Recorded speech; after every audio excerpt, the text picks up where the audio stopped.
భయభ్రాంతులకు గురి చేస్తున్నావు తప్పితే నువ్వు ఒక సీఎం కాదు, ఒక చీఫ్ లీడర్.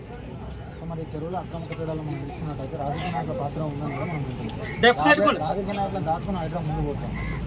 అంతెందుకండి, ఇప్పుడు మొన్నటి వరకు ఏమన్నారు, హైదరాబాద్ వచ్చిందే మల్లారెడ్డి కాలేజీని కూలగొట్టడానికి, లేకపోతే అసదుద్దీన్ కాలేజ్ ఫాతిమా కాలేజీ కూలగొట్టడానికి, లేకపోతే కేటీఆర్ ఫామ్ హౌస్ కూలగొట్టడానికి అన్నారు. మరి ఏమైనా ఒక్కరికి కూడా బడాబాబులో ఎందుకు కూలగొట్టలేకపోతున్నాను? ఏదైతే నాగార్జున ఇన్కన్వర్టేషన్ ఉందో 400 కోట్లు డిమాండ్ చేసిందట, అది ఏనందుకే ఇన్కన్వర్టేషన్ కూలగొట్టి ప్రజలలో ఒక దొంగ సానుభూతి క్రియేట్ చేయగలిగింది అంతే. కాంగ్రెస్ ప్రభుత్వం ఎలా ఉంది తెలంగాణ? వాళ్ళు ప్రవేశపెడుతున్నారు పథకాలు. ఒక మీడియా పర్సన్గా మీకు చూసిన తర్వాత, కాంగ్రెస్ వచ్చిన తర్వాత ఒక అభివృద్ధికి సంబంధించినటువంటి శంకుస్థాపన ఎక్కడైనా జరిగిందా? ఒక్క శంకుస్థాపన ఒకే ఒకటి జరిగింది. ఏంటంటే రాజీవ్ గాంధీ విగ్రహం.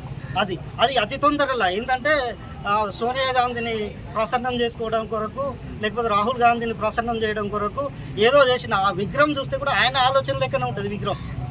అంత చిన్నగా అసలు ఆ విగ్రహం పక్కన అమరవీరుల స్తూపము ప్లస్ సచివాలయం మధ్యలో అది చూస్తే ఒక విగ్రహం ఉన్నట్టు కూడా కనిపించదు. అంటే ఈయన ఆలోచనలు కూడా అంత హీనంగా ఉన్నాయని అర్థమవుతుంది. దాన్ని బట్టి కూడా 6 గ్యారెంటీస్ తప్పించుకోవడం కోసం 100% వాళ్ళకి ఇచ్చినటువంటి 6 గ్యారెంటీలు కాదు. రైతు బంధు బంద్ అయిపోయింది, రైతు బీమా బంద్ అయిపోయింది, కేసీఆర్ కిట్టు బంద్ అయిపోయింది, ఇంకా గతంలో దళిత బంధు బంద్ అయిపోయింది, బీసీ బంధు బంద్ అయిపోయింది. అన్ని స్కీములు బంద్ చేసి ఓన్లీ హైడ్రా వాళ్ళ కమిషన్లకు వీళ్ళది ఏంటంటే ఎన్ని రోజులు అధికారంలో ఉంటామో తెలియదు, వీన్ని బెదిరించి ఇన్నో పైసలు వెనకేసుకోవాలనేటువంటి పరిపాలన జరుగుతుంది తప్పితే ఇది ఒక కాంగ్రెస్ పరిపాలన కాదు. వాళ్ళకు ఏ ఉద్దేశం లేదు, ఉన్న రోజులు దోసుకుందామనే ఆలోచనలే ఉన్నట్టు కనిపిస్తుంది. మరి 6 గ్యారెంటీలు అని చెప్పేసి అధికారంలోకి వచ్చారు, అవన్నీ సరిగా అమలు అవుతున్నాయి. అది చేయలేకనే కదా ఇప్పుడు 6 నెలలు ఉంటుందో సంవత్సరం ఉంటుందో తెలియట్లే వాళ్ళకు. అయితే ఈ గవర్నమెంట్ కూలిపోయే ముందు వీన్ని బెదిరించి వీళ్ళు సొంతంగా ఎందుకు పైసలు వేసుకోవాలని ఆలోచన. ప్రజలు ఎక్కడికి పోయి ప్రజల గురించి ఆలోచన ఎక్కడిది? 6 గ్యారెంటీల ఆలోచన ఎక్కడికి వీళ్ళకు? ఒక ప్రజలు ఉన్నారు, లేకపోతే ప్రజలు గెలిపించాలన్న సొయ్యి ఎక్కడిది వాళ్ళకు?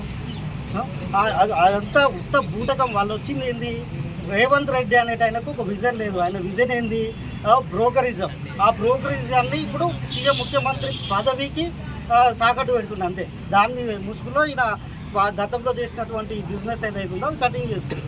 గతంలో కేసీఆర్ చెప్పిన కదండి, కేసీఆర్కు తెలంగాణలో సాగునీరు ఏ జిల్లాకి ఇవ్వాలో తెలుసు.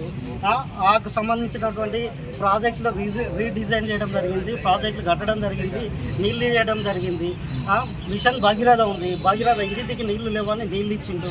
ప్రతి ఒక్క స్కీము అంటే ప్రతి ఒక్క గ్రామానికి ఏం కావాలో ఎప్పుడు చేయనటువంటిది. ఒక గ్రామానికి ఖచ్చితంగా ఒక శ్మశానం ఉండాలి, ఒక ప్రకృతి వనం ఉండాలి, ఒక పాఠశాల క్రీడా ప్రాంగణం ఉండాలి. అదొక విజనరీ లీడర్ చేసినటువంటి ఒక లీడర్ పరిపాలన. ఇది ఆయనకు కంపారిజనే లేదు. అది ఆయన లీడర్లు రాజశేఖర రెడ్డి కావచ్చు, ఈవెన్ ఎన్టీఆర్ కావచ్చు, లేకపోతే కేసీఆర్ కావచ్చు, వాళ్ళు లీడర్స్ ప్రజల గురించి ఆలోచిస్తారు. ఇదేంది బ్రోకర్ కాబట్టి ప్రజల గురించి ఏ విధంగా సంపాదించుకోవచ్చు అన్న పరిపాలన కాదు. సో మరి అంత మంచి పరిపాలన చేసి కేసీఆర్ ఎందుకు ఓడిపోయారంటే? కేసీఆర్ అంటే జనాలు ఏం చేసిరంటే రూరల్ ఏరియాల్లో అన్నీ వస్తున్నాయి. ఒక్కసారి వీళ్ళకంటే ఎక్స్ట్రాడినరీ ఇస్తారంటున్నారు కదా. కేసీఆర్ చేసే తప్పులు కూడా కొన్ని ఉన్నాయి. ఏంటంటే డబుల్ బెడ్రూమ్ రూరల్ ఏరియాల్లో ఇవ్వకపోవడం, రేషన్ కార్డులు ఇవ్వకపోవడం, దీనివల్ల జనాల్లో రూరల్ ఏరియాల్లో వీళ్ళు గతంలో ఉన్నటువంటి కాంగ్రెస్ ఇందిరామ ఇల్లులని చాలామందికి ఇచ్చింది.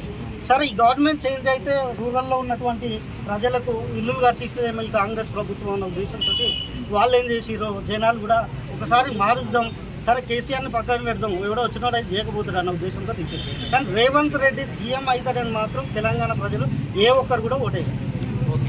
కేసీఆర్ గారు రేవంత్ రెడ్డి గారికి మధ్య తేడా అంటే ఒక లీడర్కు బ్రోకర్కు ఉన్నదే ఏదైతే ఉందో, ఒక లీడర్కు బ్రోకర్కు ఉన్న తేడా ఉంది.